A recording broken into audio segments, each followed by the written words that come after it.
Ladies and gentlemen, good day and welcome to the Q2 FY22 results conference call of Hiranba Industries Limited, hosted by Emkay Global Financial Services. We have with us today Mr. Raghuram K. Shetty, Managing Director, Mr. Ronak R. Shetty, Executive Director, and Mr. Rajkumar Bafna, Chief Financial Officer from the company. As a reminder, all participant lines will be in the listen-only mode. There will be an opportunity for you to ask questions after the presentation concludes.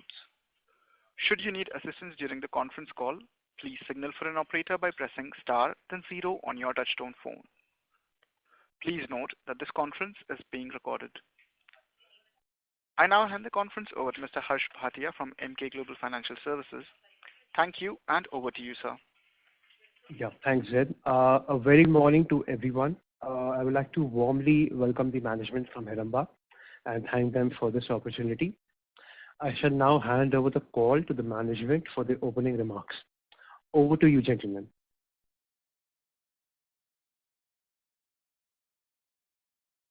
Mr. Shetty, your lines are on mute, I believe. Yeah, thank you. I am R.K. Shetty here. Hello to all and welcome to Hiranba Q2 FY 21-22 results call. Take this opportunity to wish you all a happy Diwali and I'm pleased to report that we have maintained our growth momentum in the first half of FY 22 by reporting a strong set of numbers. An increase of 14% in our revenue and an increase in our PAT in H1 FY22. Our continued growth trajectory in another half year and quarter shows the strong and resilient DNA that we are built on. We have a sharp uptick in our formulation sales this quarter, which formed 36% of total sales. In absolute terms, our formulation sales grew by 47.5% in FY22 on quarter-on-quarter basis. Out of this, domestic formulation sales accounted for a 58% quarter-on-quarter growth and exports accounted for 23% quarter growth. Our technical sale saw a growth of 5% year-on-year in Q2 FY22. Out of which domestic technical sales rose 17% year-on-year and exports saw a dip of 10% year-on-year. On a half-yearly basis, the technical sales saw a growth of 23% in H1 FY22. Out of a growth sorry to interrupt, Mr. Shetty. Mr. Shetty, sorry to interrupt. There seems to be... Mr. Shetty, sorry to interrupt. An increase of 7% year-on-year. We saw an increase. Mr. Shetty, sorry to interrupt, but we are not able to hear you. Just a moment while we reconnect you again. Right. Participants request you all to please stay connected while we reconnect the management.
Participants, apologies for the delay.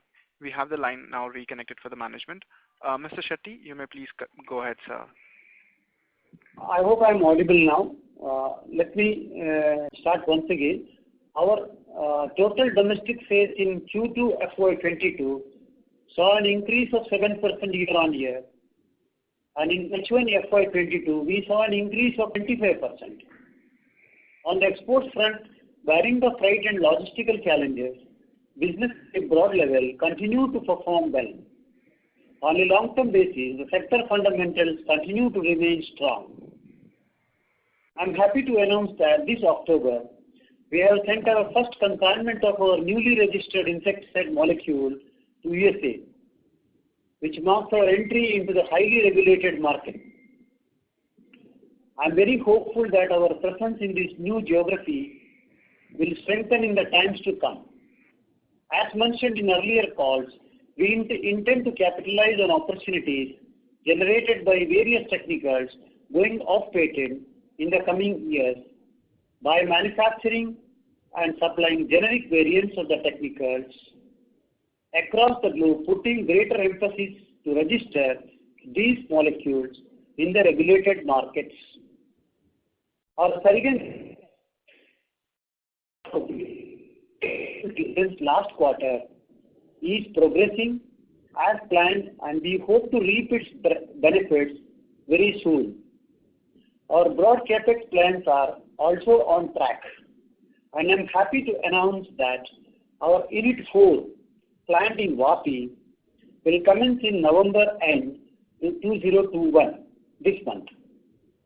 This unit will greatly complement our existing technical units in Vapi, reducing our external dependence as well as increasing capacity and improving bottom line to some extent. On clear call,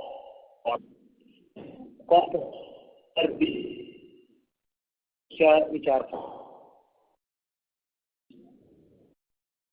and size. Two of these are in advance for you use in America. Registration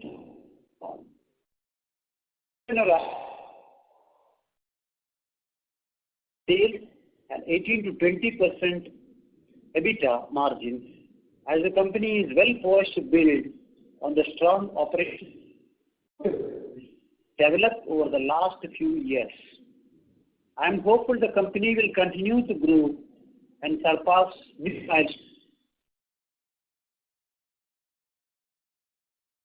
FY22 as a critical year in Heramba's trajectory, and are optimistic of the future. This concludes my opening remark, and I will now hand over to Mr. Bafna, our CFO, to take you through the financials. Thank you.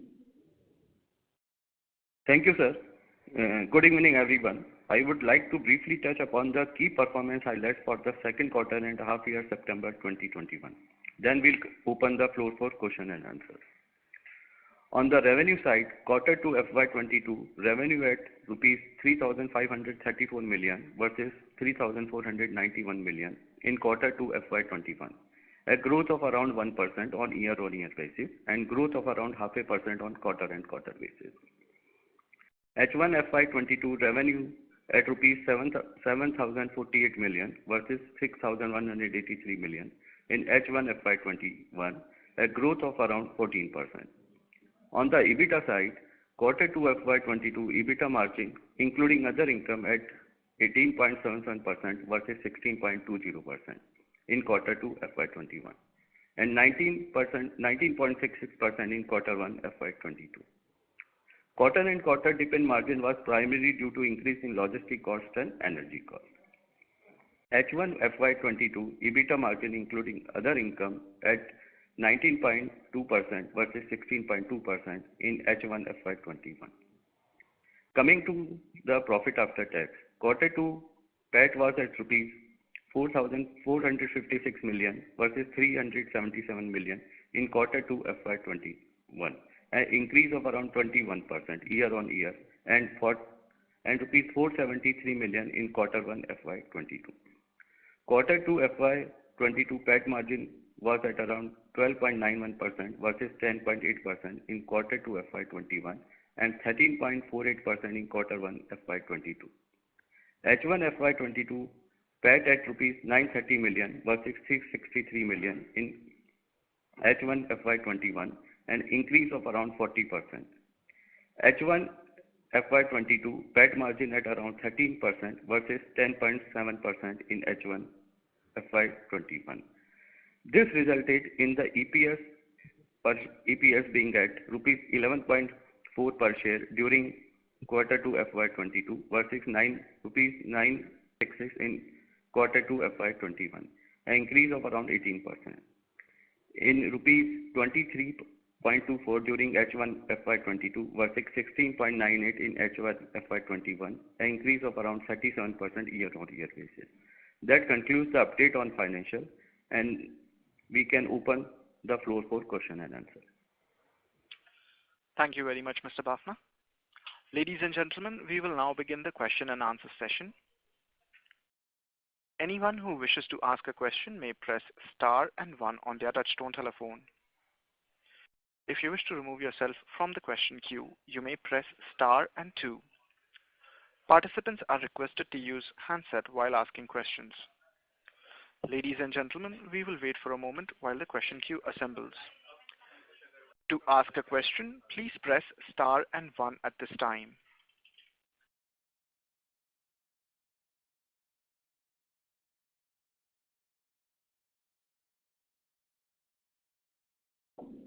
First question is from the line of Varshit Shah from Veto Capital. Please go ahead.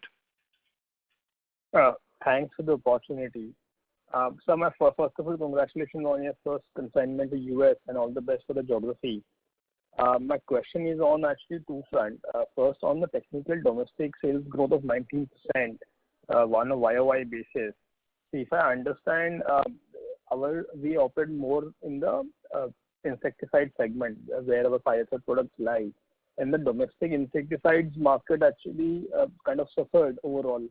So is there a differentiation between the Fireside consumption in the Kharif season or particularly in Q2 and other insecticide consumption in the domestic market, and hence you have seen a higher growth? I'm just trying to correlate because your performance is slightly different from the otherwise industry insecticide sales. So that's the first question.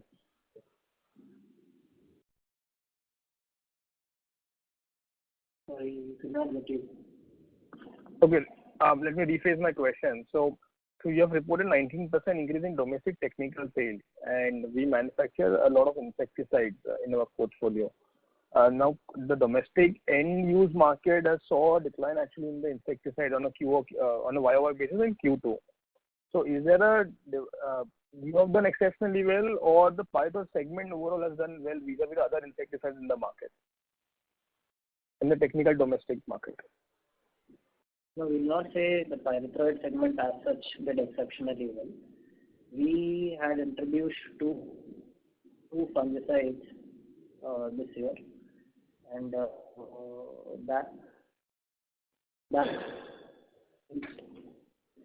and it on a campaign basis made one high value insecticide also, just on a trial basis. So I think all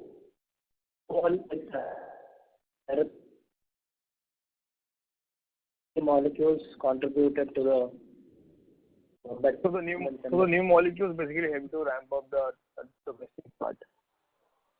Yeah, we started it this year, so we did not go back. Definitely, time maybe next year we'll be able to. Sure, that's helpful. And second is my question on the export front, especially on the technical side. So there's a YOY decline in this quarter. Now I understand there were container availability challenges, etc., at the industry level as well as for you. Is it just shifting of the revenue out of Q2 to maybe next quarter, or this is kind of a permanent loss? I mean, because there are still challenges on the logistical side. So what is your outlook on this?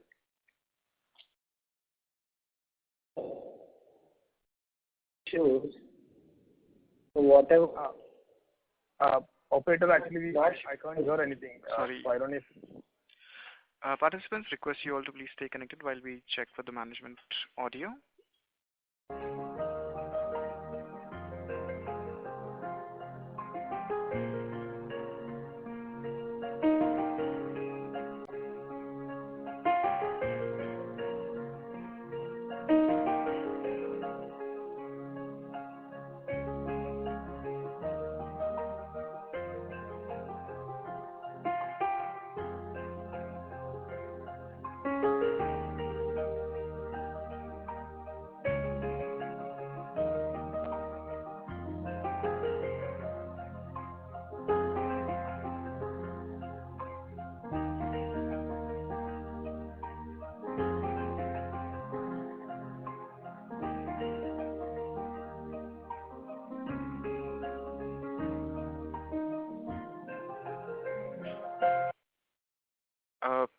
Sorry for the delay. We have the line connected now for Mr. Shetty. Sir, you may go ahead.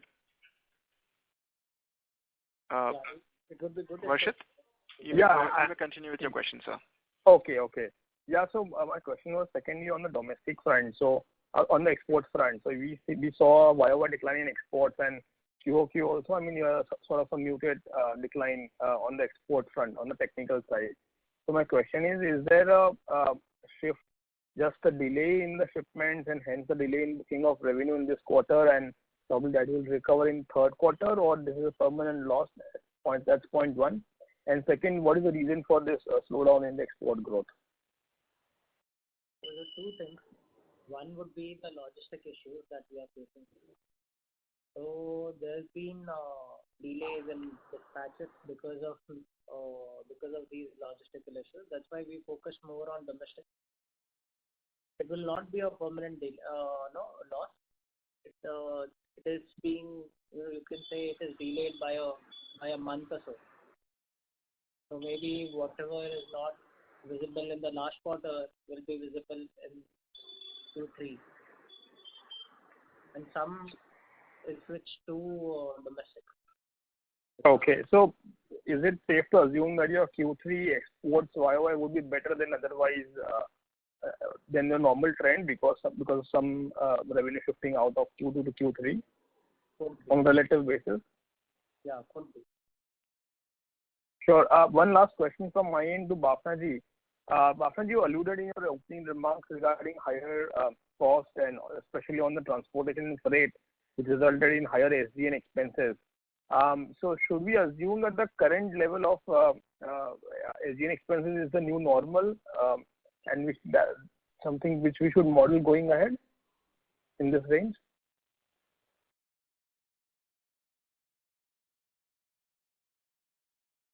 Operator, am I connected? Yes, we can hear you, Varshit. Mr. Shetty? I think in the near future, you will have to consider the current elevated logistical cost will have to be considered. So the Q might be at least the new normal, at least going into H2, if not longer. Yes. Sure, I have more questions, but I'll get back in the queue. Does that answer your question, Varshit? Yeah, it does answer. Thank you. Yes. Next question is from the line of Bhavya Gandhi from Dalal and Broacha. Please go ahead.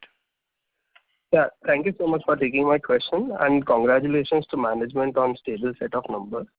So my first question is, how have Delta and Lambda performed?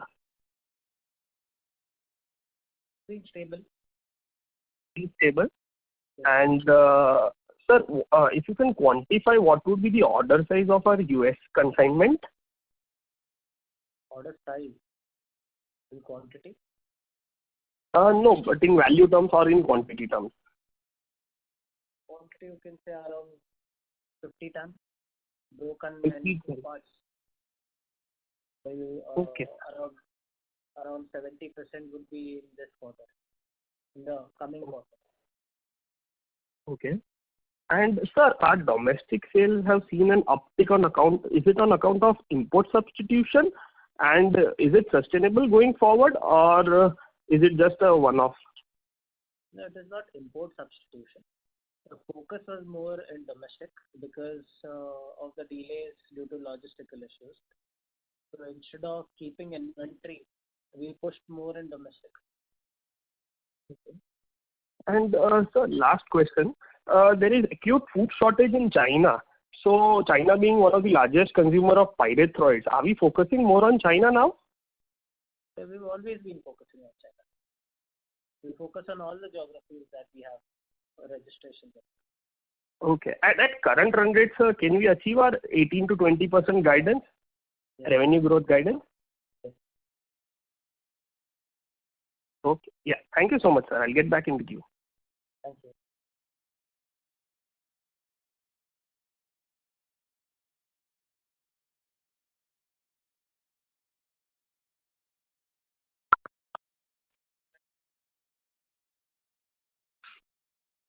Mr. Gandhi, does that answer your question? Yes. Yes. You can go ahead. Thank you. Next question is on the line, Imran Khan from Ratnatraya Capital. Please go ahead. Hi. Thanks for the opportunity. First of all, I just want to confirm that I am audible. Yes. Am I? Okay. Okay. Thank you. Thank you. Sir, my question is on the capacity expansion side. Can you please tell us about the capacity expansion part, not in the long term, but in the immediate term, let's say this year, what kind of capacity you are putting and what kind of revenue it can generate? What sort of capacity we are putting? Yes. On a year basis, you could say 100 tons. Sorry, I missed that. On a year basis, you can say 100 tons. 100 tons. So what would that mean in terms of revenue? On an annual basis, around 500 tons. 500 tons. And what would it mean in terms of revenue potential? The incremental revenue potential? I have to get back. Not done that calculation. Okay, no problem. And on the second question is on the raw materials. Did you see any raw material price increases this quarter and maybe in the coming quarters? You feel that there will be a price increase? Yes, there will be. Sorry, I am unable to understand. I don't know, am I the only one? No. Am I audible? Now it is better, yeah. So there will be a price increase. All the basic raw materials have gone up. So accordingly, there will be some price hikes in the final product also. So overall, there will be a price in both. There will be an impact in the sales also and in the cost also. Impact in the sense a positive. Both will be positive. Okay. All right. Thank you. Thank you. Next question is on the line of Amaya Karambilkar from Kotak Investment Advisors Limited. Please go ahead. Amaya, your line is unmuted. You may go ahead, please.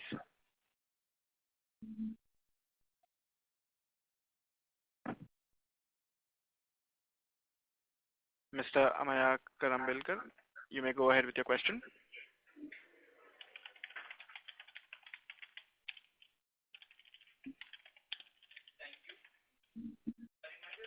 As there is no response from the line of the current participant, we will move on to our next question, which is from the line of Ankit from Oculus Capital. Please go ahead. Hi, sir. Thank you for the opportunity. One thing that I wanted to ask was we have heard that synthetic pyrethroid prices have gone up a lot recently. It was mentioned by UPL also in their press release. So is it a margin accretive thing for us, or there are significant cost increase in raw material also that it will not impact our margin in a positive or negative way? If you can elaborate on that.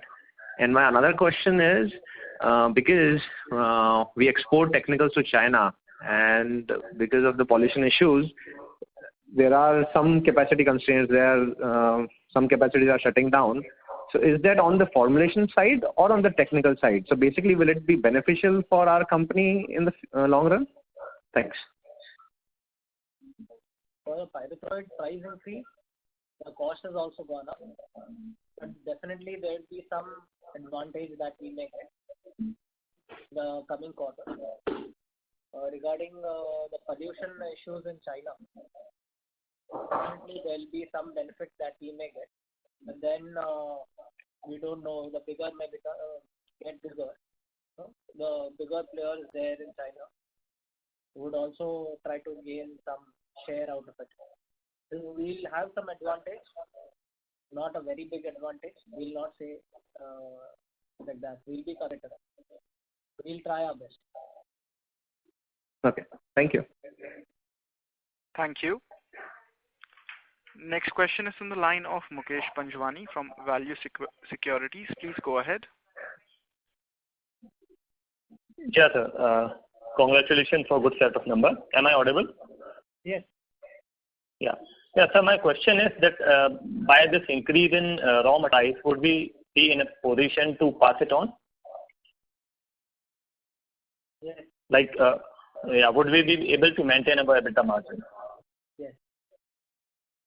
Okay. And sir, would we be a beneficiary of this China Plus One theme, our company? Yeah, we will be. Okay. That's all from my side. Thank you. Thank you. Next question is from the line of Venkatesh Balasubramaniam from Tokio Marine. Please go ahead. Yeah, before I ask a few questions, I would like to give some suggestions to the management first. I would request them to make an effort and speak a little bit louder on the call because you are not really audible. So if you are hosting a call, it would be very useful if you could speak up a little louder. And secondly, it's a suggestion. I hope you take it in the positive spirit. When we ask, if anybody is asking a question, please don't answer only in monosyllables like, yes and no. If you could give a little bit more context to the answer, it would be useful.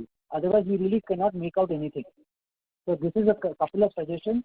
I request you to implement it going forward. It could be very useful for both analysts and investors.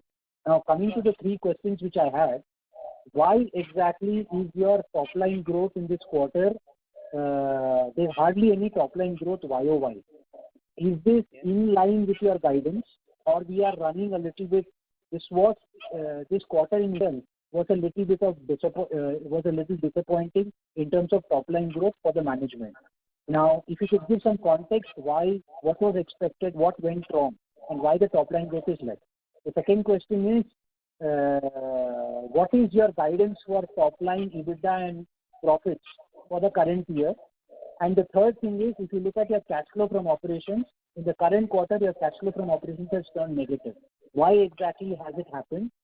Has there been a receivable pile-up? And if at all, how can it be resolved? Okay.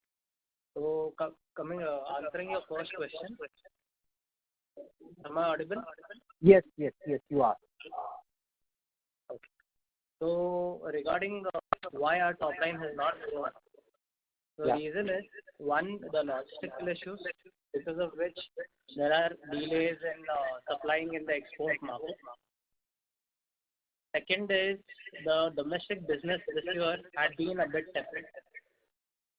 So, on the branded side, there had been some issues because of erratic rainfall. Otherwise, technicals we were able to supply well in the B2B segment, but there were some issues in the B2C segment. That's why the branded business was affected, and after a point, people stopped purchasing because they also had inventory.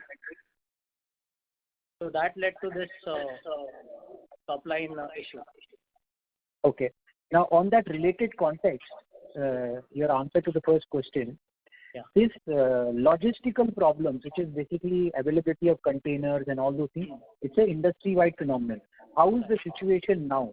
I mean, is it getting resolved or is it getting worse? And is there a possibility it can impact the third quarter result also?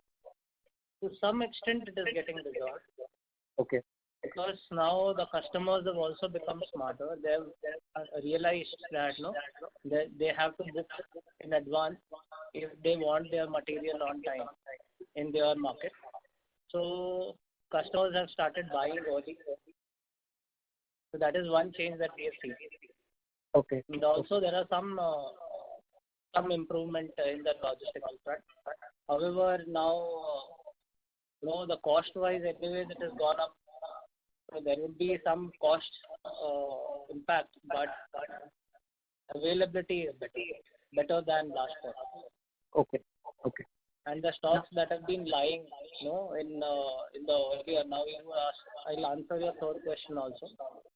That is, why are we net cash flow negative? Yeah. So we have receivables as well as inventory, higher inventories. One reason for it is the logistic issues again, because there are delays in supplying this inventory in the export market, which will move in the current quarter, that is quarter 3.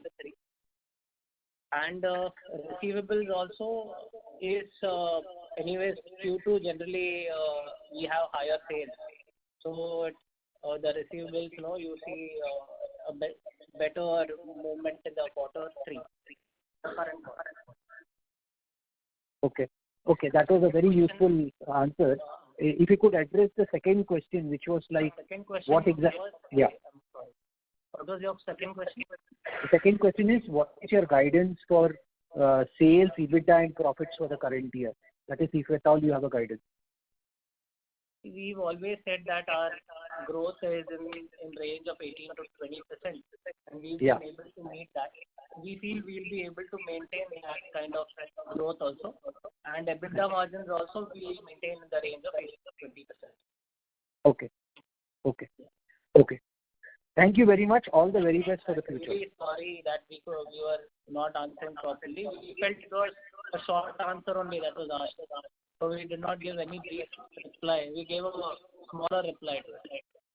No, usually, I guess this is perhaps one of your first few calls after the IPO. But usually the thing is, a new company, we are all looking for a little more detail, little more context. So what happens is, if you give us that context that, for example, yes, somebody asked that have raw material prices gone up? So the immediate thing is, one can either say, okay, yes, prices have gone up. But the fact of the matter also is that if the raw material prices have gone up, immediately does that impact margin? Which is not what you are telling now. Margins are not impacted. So maybe a little bit of context that yes, your contracts with your clients allow you to pass through the raw material prices. If you give us that kind of a context, the interpretation is much better. So that is why I was making that suggestion. Yeah, so, thank you very much for the suggestion. We'll definitely improve on it. Yeah, all the very best for the future. Thank you. Next question is from the line of Amanjeet Singh from Oculus Capital. Please go ahead. Yeah, sir, am I audible? Yes. Yeah, sir, actually, I just wanted some clarity on your capex. I've gone through the past few calls, and you mentioned that your capex will be about 250 crore over 3 years. Sir, for Sarigram, how much would be your capex? Would it be 200, 220? Or because in your press release you said it would be about 100 crores. And what would be the capacity that you're expecting at Sarigram? And in what phases do you expect the Sarigram capacity to come in? So that's my first question on capex. And on the second bit, sir, in Dahej, in your press release, you had put the capacity would be about 10,680 metric tons, but you are expecting that capacity also to have commercial production by September 22. So does that also come in the capex guidance you've given in the previous years? I wasn't able to reconcile. Could you please help me with that?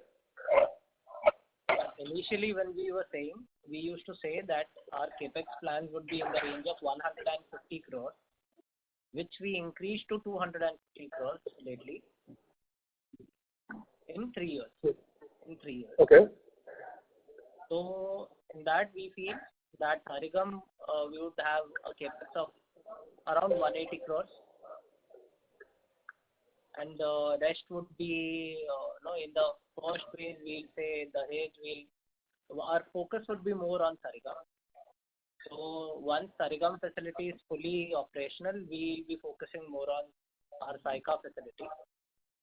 So we would, however, do a basic building of infrastructure in Saika also, to the tune of around maybe 50 crores.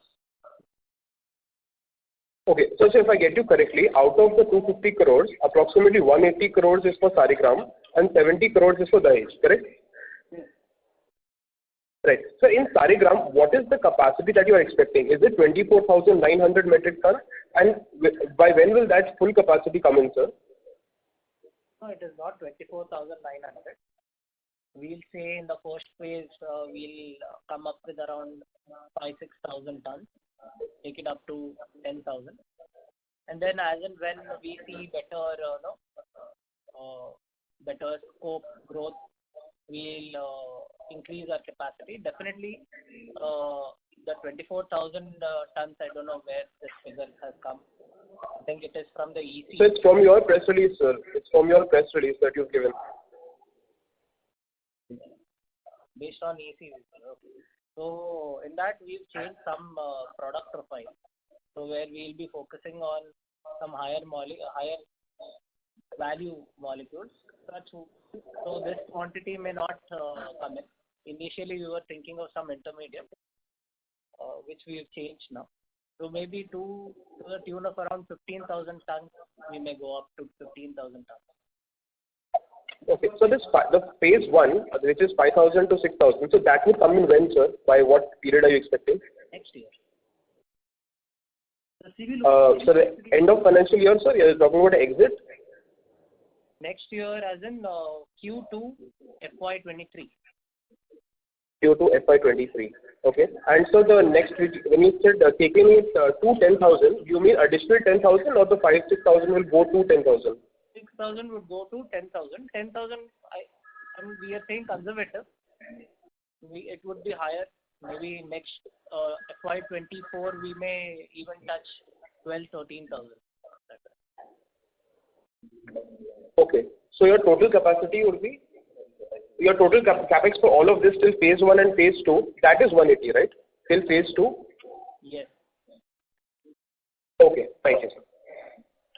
And so this unit 4, so what was the capex spend on that at Vapi? That would be around 15 to 20 crores. Okay. Sir, how much has this increased the capacity? On an average basis, around capacity would be I think around 500-700 tons, and maximum we could touch to around 1,200 tons. Okay. Thank you so much, sir. Thank you. That's it from my side, Dr. Thank you. Next question is from the line of Kunal Bhatia from Dalal & Broacha. Please go ahead. Yeah, sir. Thank you for the opportunity. And yeah, I agree to the previous participant that please, I request to use a better audio next time because it's very difficult to get the answers. Sir, coming to the question, so we have seen a gross margin improvement on a quarter-on-quarter basis as well as on a YOY basis. So if you could just be more elaborative on what was the specific reason for this, because 2-3 things to be taken from your call is, one, you also mentioned that we sold newer molecules this time, and also there was less of exports. So just wanted to understand that whether what has been driving these gross margins, because has it been that you have been able to take price increases on the existing previous products wherein you could mitigate the 100% cost escalation? Secondly, were the newer molecule contribution significant enough that we got these kind of gross margin improvement? If you could give a bit more color on that, and going forward also with the kind of inflation that has already come in, will we be able to take the price increases as much as required to mitigate those on our gross margin side? So for the first question, the new products that we have launched definitely have better margins, as well as we are continuously working on our existing molecules also. So there are some process improvements in some of the products, 2-3 products that we used to make on a campaign basis, which we have increased this year. That has also helped us. And in the branded segment also, we are able to push better molecules in the initial phase before things started becoming dull in the branded segment. So overall, it helped our gross margin. Sir, but anything specific to call out? Does a lower exports helps us on gross margins, or it is the other way around? No, nothing like that. Margins across, we have a dedicated team which looks into this pricing segment. So there's a minimum price that we keep irrespective of which market. So that won't affect whether export or local. We need that minimum price. Does that answer your question? Yeah, and sir, and if I may ask, these newer products, Delta, Lambda, which was say introduced a few years back. So how much has been the contribution from those products vis-a-vis the legacy products? Which products you want to say? Delta, Lambda? Yeah. Delta, anyways, Delta today is our top molecule. We sell when it comes to revenue, not volume. Volume would be Cyper, but Delta, as far as sales is concerned, Delta is our number one product today. And Lambda, you could say, would be a number 4 product. Number 4 product. So from some 20 tons per month, we have scaled it up to 60 tons per month today. Okay. So even those would have contributed to a better gross margin, if I'm not wrong, sir. Yeah. Secondly, formulation has improved. If you see overall, our formulation export has increased substantially year on year for the last half year, last 2 quarters. That increased the margin of overall margin. Because initially we used to sell technicals, so definitely formulation also adds to the margin, because the base is kept the same plus some value addition we get while selling formulations. And the newer molecules, even though they are small, may not contribute to the entire turnover in a big way, but they also have a better margin profile. Okay. So to conclude, the current gross margin which we have reached, 36 odd %, is that the new normal which we can consider, or we would go back to a lower gross margin per se? That you can consider a new normal, because on 36% we've been able to, over at least last 1 year, able to maintain around 18% EBITDA. Right, sir. So we feel we may be able to improve also, but for now we'll stick to 36% and 18%, because we've been guiding 18 to 20. So that's our thought. Okay. And sir, like thanks for mentioning about Delta and Lambda. So how about the newer molecule contribution, the molecules, or rather the products which are introduced in the last 1 or 2 years? How much has their contribution increased to in the current year? Contribution, see, one product which we've launched last to last year we had launched that product. We used to make around 50 tons. Now we've scaled it up to around 120 metric tons. Our intermediate also, which we used to make around 200, we have increased it to 350.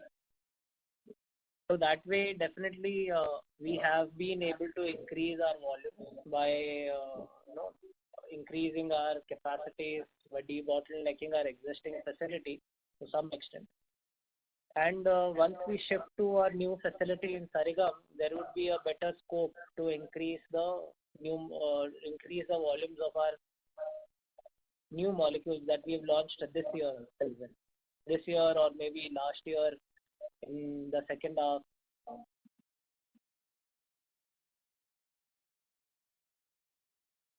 Okay.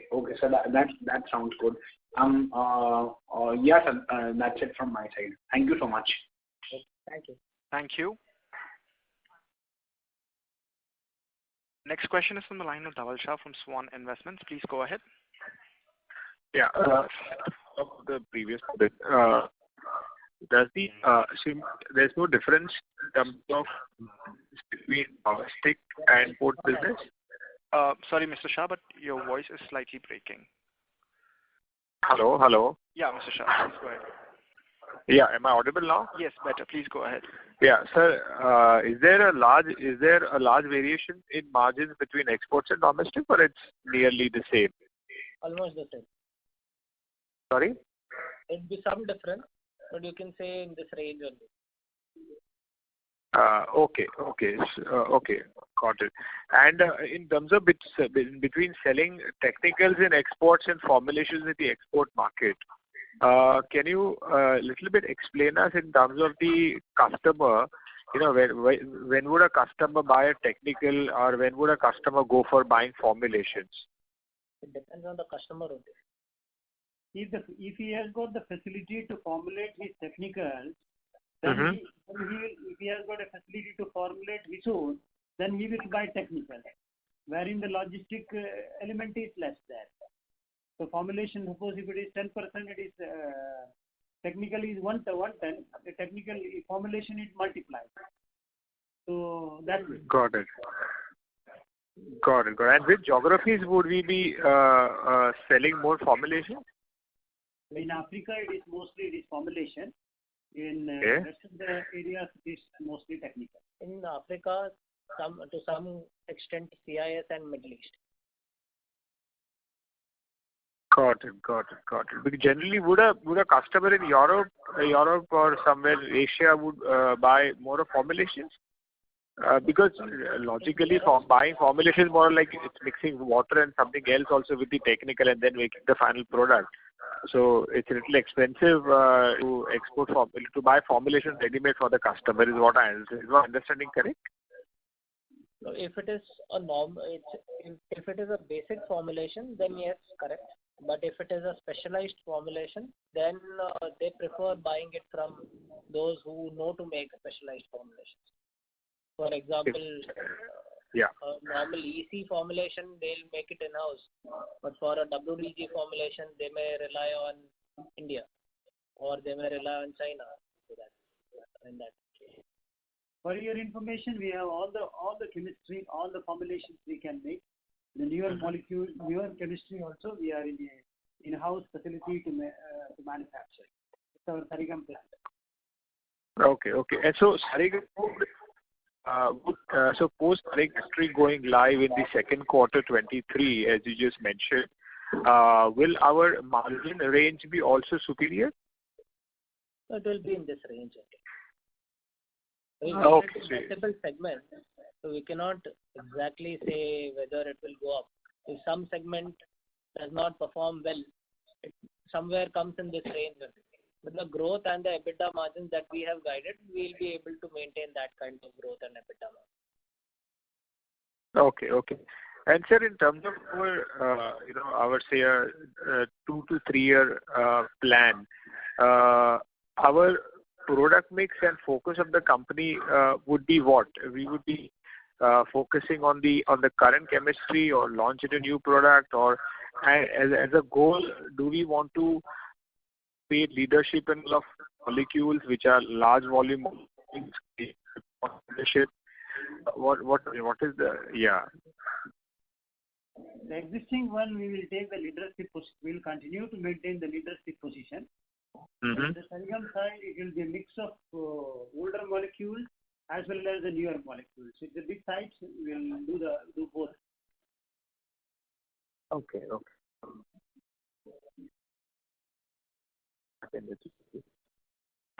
Does that answer the question, Mr. Shah? Yes, it does. Thank you. Next question is from the line of Varshit Shah from Veto Capital. Please go ahead. Hi, thanks for the follow-up. So just one question on the export side. So you mentioned you started exporting it to US.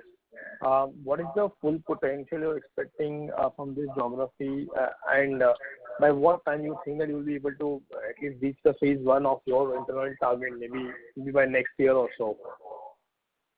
I think in the longer term, maybe 3 years down, 3 to 5 years down the line, we should be able to touch around $25 million.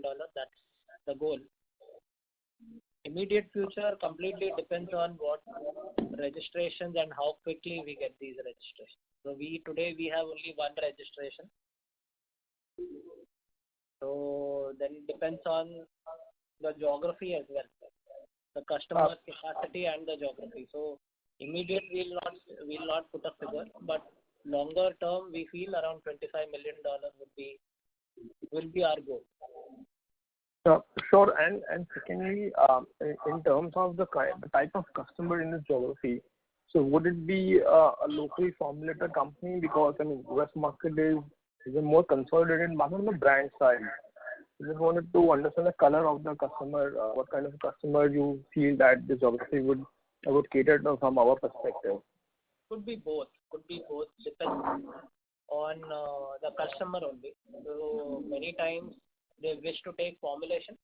Today, because of logistics, even they prefer technical and formulating in USA. That is what they are doing today. That is what our existing customer told us. Maybe in future they'd be interested to take formulations also from us. Sure. And my second question on the same geography, on US. So if you could say typically we are competing on the cost front because of backward integration in other geographies. Is the trend similar in US as well? So we are competing on the pricing front because of our backward integration vis-a-vis of the competition, because the product which you are exporting to US, I think one of our competitors is also already present there. So and still you are able to sell incrementally. So is the pricing also a key role because of the backward integration? Both. Pricing plays a key role. Definitely there is competition. And also because we are backward integrated, we have some advantage. So that is what we are able to, that is what helped us get the order also. Sure. That's really helpful. Thanks and all the best for Q3. Thank you.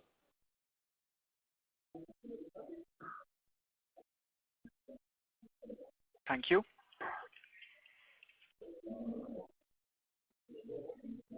Next question is a follow-up from Imran Khan from Ratnatraya Capital. Please go ahead.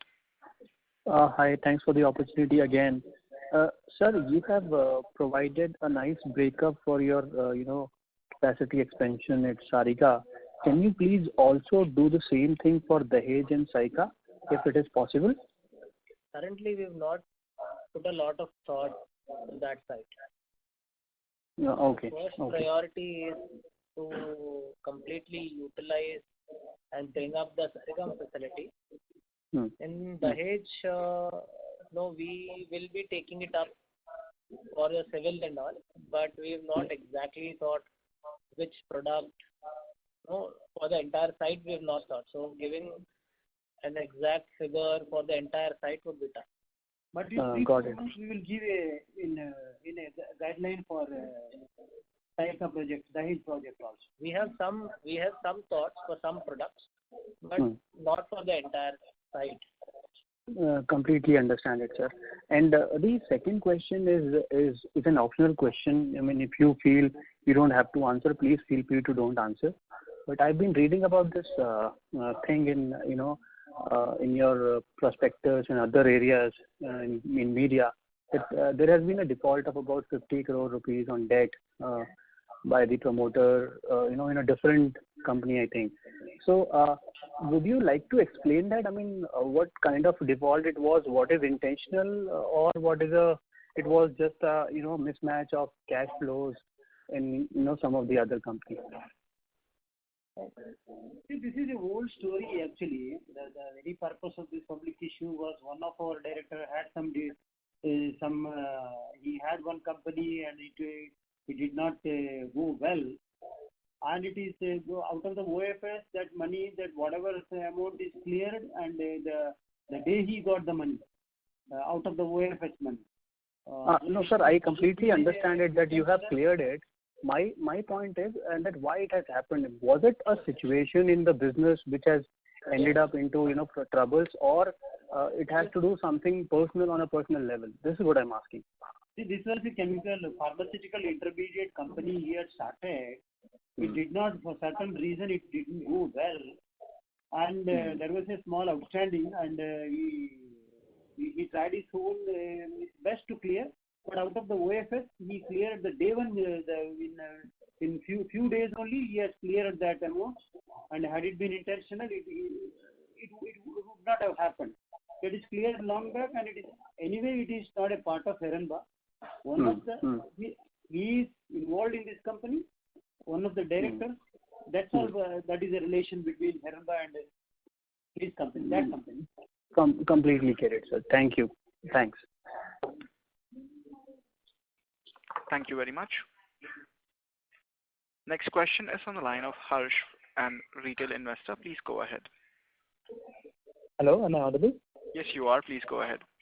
Thank you, sir, for taking my question. Just a request for the operator that if there are questions in the queue, do not let participants ask follow-up questions and first address the questions which are there in the queue from the start. Now, anyway, here are my two questions. So, I've looked at your financials, and the asset turns for Heranba are quite high at around 6.5 times of gross block. However, and so what is the reason for such high asset turns, especially when asset turns for your competitors like Tagros and Emami are just around 2 to 3 times? So, we'd just like to know why such a huge gap. Okay, asset turns is higher because we are into formulations as well, and the competitors that you mentioned are not into formulations in a big way.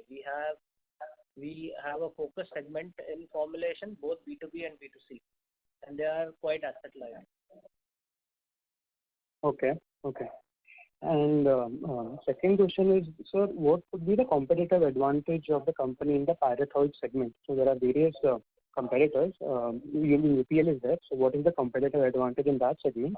And just a follow-up on that, so we are also entering into the non-pyrethroid segment. So which are the products that we are entering into, and what would be the competitive advantage of the company in those segments?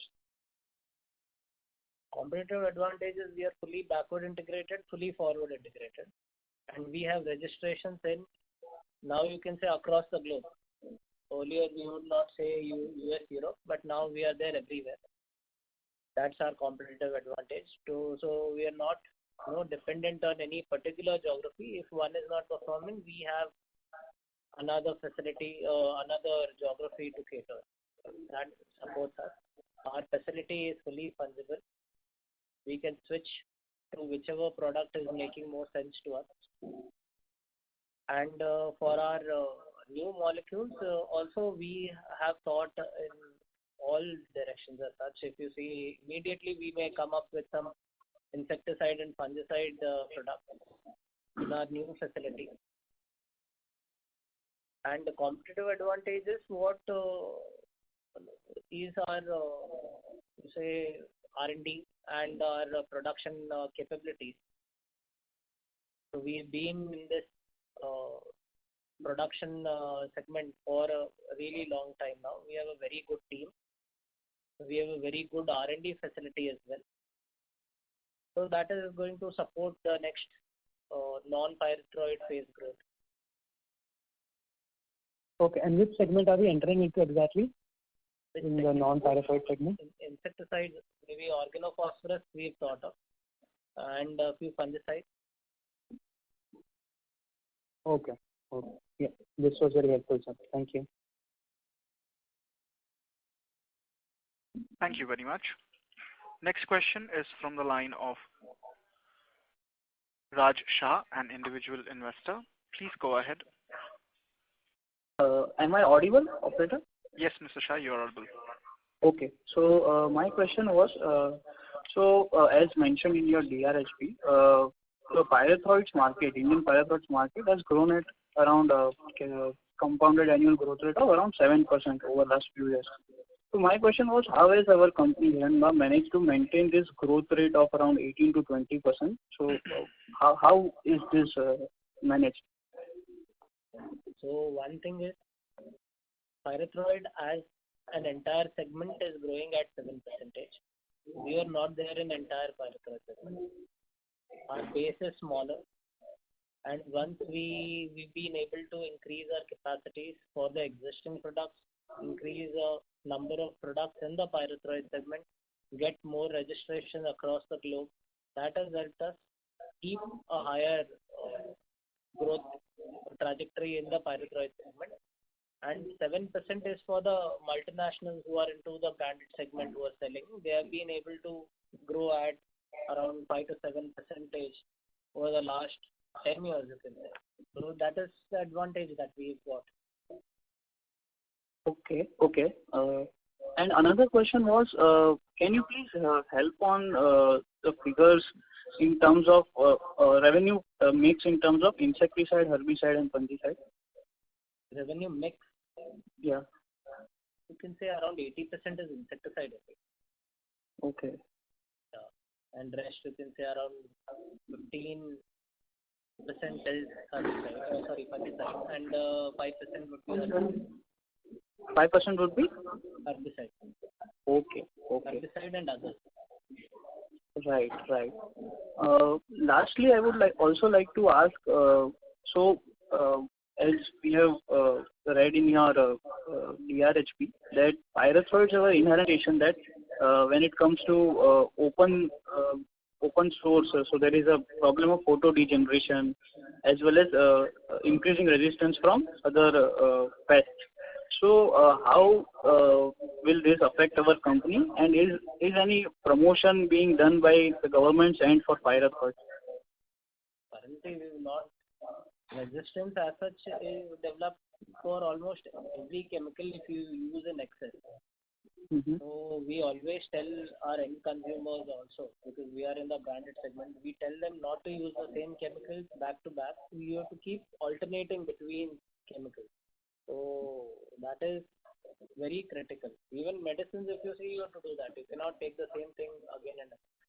I don't think there has been major resistance issues across the globe. That's why we've been, and even bigger multinationals have been projecting better growth for pyrethroid segment. And the combination products also helps. In the formulation, there's so many combination products coming in the market now, and we also launched a few combinations. Not one product, two product mix and trades.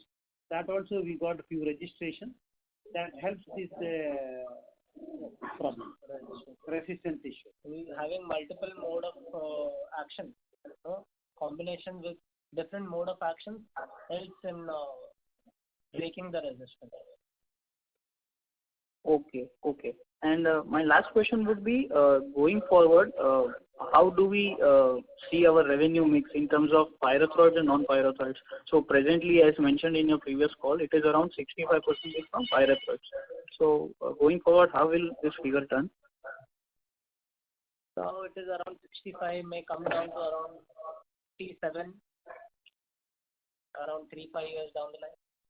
Okay, and will it have a positive effect on our margins? Yes. It's not because pyrethroid as such is coming down. We are also increasing our pyrethroid segment, but the other molecules, because the base is smaller, will have a bigger impact. That's why. So on a bigger turnover, we'll be able to maintain around 57% odd for pyrethroid segment. Okay, by FY22 end. FY, you consider 3 years down the line. Okay. Not Thank you so much. That's it from my end. Thank you. We'll take a last question now, which is from the line of Rishabh Sood, an investor. Please go ahead. Thank you, management and operator, for answering the question.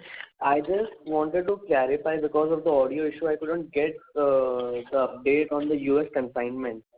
Sir, can you please give the details on that, the quantity and the price as well, which you were talking about? We'll not be able to give such data. Quantity, you can say around 50 odd ton we able to get an order. It's a small order. Mm-hmm. At the beginning, we got the registration recently, and the order booking has started, and we have shipped one consignment already. Okay, this is regarding which segment? The pyrethroid. Pyrethroid. Okay.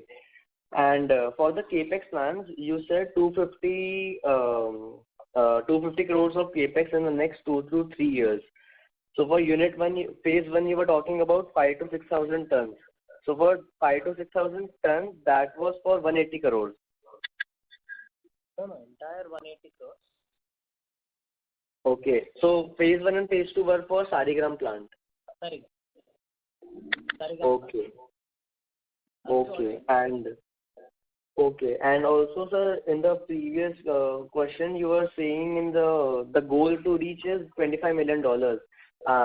Can you please clarify what was the $25 million goal, as in the revenue or The question asked was, in US, what would be your target to reach in the next in the on a midterm basis? So we said around $25 million would be our target. Okay. In the next 3 to 4 years, should we expect that?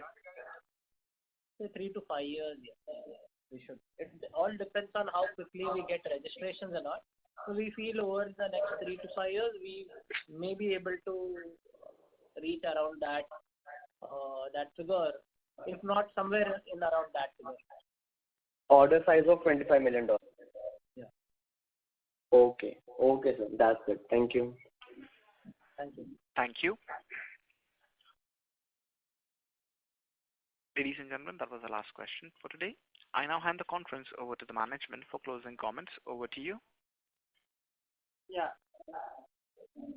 Thank you very much. And at the same time, sorry for the audio issue you are facing. Maybe one reason is today we are at factory. For yesterday there was a board meeting here in factory in the registered office. We had some other work in the factory, and the audio issue was a bit problematic to the listeners, viewers, attending. So I'm extremely sorry, and thank you very much for showing interest. And I wish you a happy Deepavali to all the participants and their families. Thank you very much, members of management. Ladies and gentlemen, on behalf of Emkay Global Financial Services, that concludes today's conference call. Thank you all for joining us, and you may now disconnect your lines. Yeah, thank you.